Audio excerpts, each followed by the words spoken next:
अस्सलाम वालेकुम दोस्तों। जैसे कि आप वीडियो में देख सकते हैं, एक घर की कंस्ट्रक्शन जारी है जो कि पाकिस्तान में एक घर बन रहा है। ये 5.5 मरले का है और इसमें इसकी जो कि इसका फ्रंट एलिवेशन है वो 30 फुट और इसकी लंबाई 50 फुट है। और ये तो इसका जो प्लान है उसके बारे में आपको बताना चाहूँगा, जो कि 2 बेडरूम और 2 अटैच बाथरूम। और इसके पीछे मैंने एक यानी कि ओपनिंग दी है, ओपन डिस्क का है।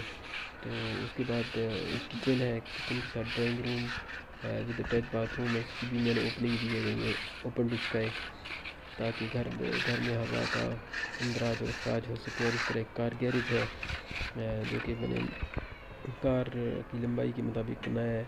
और इसकी ड्राइंग भी मैंने खुद ही बनाई है, इसका फ्रंट एलिवेशन भी मैंने ही बनाया और साइड पर काम भी मेरी सुपरविज़न के मुताबिक जारी है। इसका फाउंडेशन जो इसकी फाउंडेशन स्ट्रक्चर फाउंडेशन डिटेल थी वो भी मैंने बनाई है। इस तरह इसकी इलेक्ट्रिकल और प्लम्बिंग ड्राइंग भी मौजूद हैं और उसके मुताबिक ही काम जारी है। जैसे कि आप फाउंडेशन में देख सकते हैं, डीपीसी और ग्राउंड कनेक्टेड बीम के बाद डीपीसी डाली गई है। तो अभी ये फाउंडेशन कंप्लीट नहीं हुई, अभी इसकी फिलिंग होगी। फिलिंग के बाद फिर 9 इंच जो है 9 इंच की दीवार शुरू होगी और इस तरह से आगे जाएगा। और इसकी मज़ीद वीडियो भी मैं डालूँगा।